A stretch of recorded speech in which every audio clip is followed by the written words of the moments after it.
Ma première question, c'est au regard de votre expérience, quelles sont selon vous les 3 qualités ou caractéristiques que vous jugez essentielles ou importantes pour la réussite d'un entrepreneur? Alors la première qualité est l'intégrité. Ça, c'est indispensable. La deuxième, c'est l'esprit de compétition. Et la troisième qualité, la persévérance. Et quand vous regardez votre parcours, quelle est la réalisation dont vous êtes le plus fier? L'aspect social. C'est-à-dire? Alors, CELAD, c'est un peu plus de 1000 salariés, donc la fierté, elle se retrouve surtout sur la capacité de CELAD à accompagner ces 1000 salariés au quotidien sur différents aspects sociaux. Ça peut être une aide à la trésorerie, une aide au déménagement, une aide à l'acquisition d'un bien immobilier, mais c'est également la bienveillance au quotidien. Donc ça passe par une très forte écoute de nos salariés. Et ça, c'est probablement la plus grande fierté de CELAD. Alors je voudrais rajouter un dernier point. CELAD, c'est aussi, il y a aujourd'hui plus de 35 nationalités au sein des équipes CELAD. Donc ça, c'est aussi une fierté, cette diversité.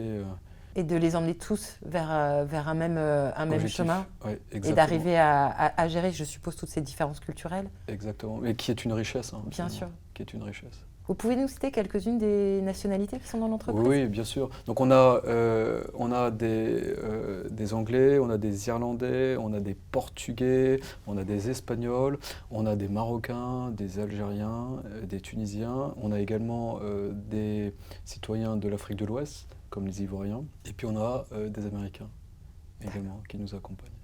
Un très beau panel. Et donc, avec toute la bienveillance, l'accompagnement dont vous parlez, je suppose aussi une dimension de formation, oui, et la différence de nationalité. Quand vous regardez votre management, comment vous l'avez adapté à cette stratégie de croissance qui a été la vôtre? Alors, il y a... on a remarqué au sein de CELAD, il y a eu un changement de génération. On a réorganisé notre approche par rapport aux jeunes ingénieurs qu'on recrutait, par rapport donc à cet aspect social qui existait, mais surtout par rapport à la bienveillance. Parce qu'aujourd'hui, on a affaire à une génération d'ingénieurs qui nous rejoint. On l'a remarqué déjà depuis une dizaine d'années, qui est surtout focalisée avant tout sur le bien-être, la bienveillance, l'écoute, mais l'écoute active. Donc on a aujourd'hui, pour pouvoir recruter ces jeunes ingénieurs et pour pouvoir développer la masse salariale, il a fallu non seulement réussir à les convaincre, donc probablement nous convaincre, nous en interne, que c'était une des premières qualités à avoir, cette écoute active qu'on a avec nos clients, qu'on a avec nos prospects, mais qu'il fallait surtout qu'on ait en interne. Donc finalement on a réorienté notre stratégie d'intégration, de recrutement et de management, puisque ces jeunes ingénieurs qu'on a intégrés il y a une dizaine d'années, ils sont toujours pour la plupart chez CELAD, puisque le turnover est assez faible.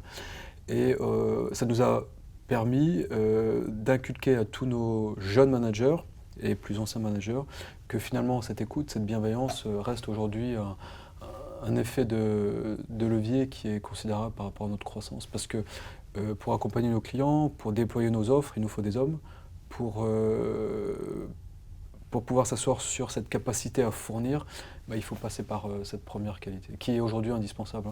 Et à chaque jour qui passe, on se pose la question de savoir si on a été suffisamment à l'écoute de nos salariés, et si on a été suffisamment bienveillant. Ça devient une obsession aujourd'hui. Mais tant mieux finalement, parce que on en est convaincu, mais tout le management, on est convaincu aujourd'hui chez CELAD.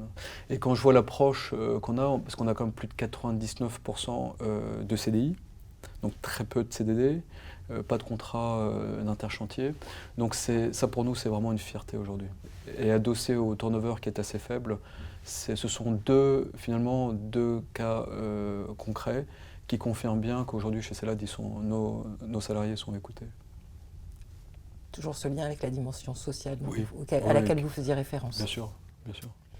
Et pour revenir sur l'entreprise en tant que telle maintenant, quels sont ses principaux relais de croissance? Alors, il y a le premier relais de croissance, ça concerne notre offre qui est très orientée sur la partie technique IoT, donc tout ce qu'on appelle les objets connectés. Ça, c'est le premier relais de croissance.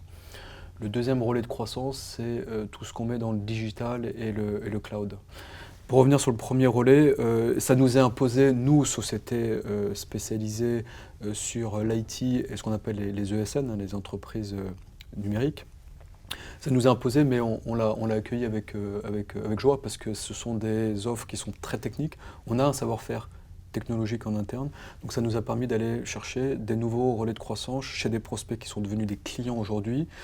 Et ces prospects étaient initialement des comptes miroirs. Je donne un exemple, on a beaucoup travaillé, on travaille toujours beaucoup avec Intel. Ça nous a permis de développer notre savoir-faire sur l'IoT, sur les objets connectés. Ensuite, de déployer ce savoir-faire chez des prospects comme Renault, qui est devenu aujourd'hui un client. Et on travaille, là il y a un dossier sur lequel on est très fiers, c'est sur la nouvelle Clio qui va sortir prochainement. On a travaillé sur tous les objets connectés à l'intérieur du véhicule, grâce à notre savoir-faire acquis chez Intel. Donc ça, c'est le premier relais de croissance. Le deuxième, aujourd'hui, quand on adresse nos offres à nos clients, que ce soit dans le secteur de l'industrie ou du service, quand je dis service, c'est le monde de la banque et de l'assurance, on est obligé de parler de digital et de cloud. Donc là, encore une fois, on a eu initialement, c'était une contrainte, c'est devenu une force chez Celad, parce que ça nous a permis d'orienter notre savoir-faire. Donc sur l'IoT, on en a parlé tout à l'heure, sur le digital et sur le cloud. Donc d'aller chercher des relais de croissance, donc de recruter de jeunes ingénieurs qui sont convaincus aujourd'hui que c'est l'avenir, l'IoT. On parle que de ça aujourd'hui, hein, digital, cloud et IoT. Et donc, qu'est-ce qui stimule un entrepreneur de croissance tel que vous? C'est le premier point, probablement l'unique point, c'est que ces valeurs elles soient préservées au sein de Celad. On a vraiment une approche, cette approche sociale, elle est importante. Mais on le retrouve dans chaque agence, il y a 8 agences chez Celad, et à tous les niveaux, que ce soit au niveau managérial ou au niveau salarial. Tous les niveaux, on retrouve cette bienveillance et ce souci de... Bienveillance, écoute active. Écoute active, ouais. C'est vraiment très, très important. Ouais. Et ça fait un environnement de travail qui est stimulant aussi pour vous? Oui, oui. On a vu la différence les 20 dernières années. Elle est vraiment importante, elle est de taille. Hein. On est sorti du moi-je et qu'est-ce qu'on fait ensemble? Et c'est assez fort finalement parce que c'est une remise en question qui est quotidienne. Et que ça soit dans la vie professionnelle et finalement ça transparaît dans la vie personnelle aussi. Et maintenant les 2 questions en mode ping-pong. Oui. Si je vous dis échec, ça vous évoque quoi? Alors on en a connu plusieurs et pour nous c'est une opportunité, ça paraît dingue de dire ça. À chaque échec on a réussi à rebondir, à aller chercher de nouveaux relais de croissance. Donc finalement, ça s'avérait être une véritable opportunité. Et je vais prendre un exemple qui est concret, sans citer le nom des prospects et clients, mais on a connu une crise grave en 2008, on en a connu une moins grave en 2013, et à chaque fois on était avec du recul, hein, parce qu'on a un peu de recul aujourd'hui, sur ces deux timings-là, on était dans des zones de confort, où finalement on maîtrisait notre offre, notre savoir-faire, on avait les ingénieurs pour accompagner nos clients. Et c'est le marché qui fait qu'on a été déstabilisé, qu'on a été sorti de sa zone de confort. Et pour vivre et survivre, on a dû aller chercher des relais de croissance qui aujourd'hui se sont transformés en véritable croissance. C'est ce qui fait que les 3 dernières années, on a fait une très belle croissance.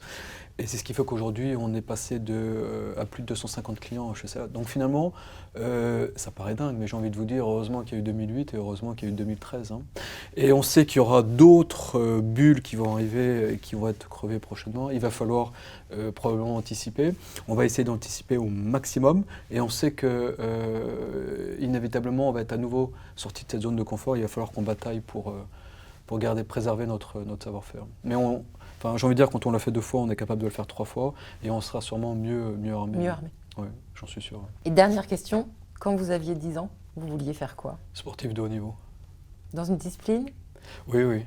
Laquelle? Ouais, la natation.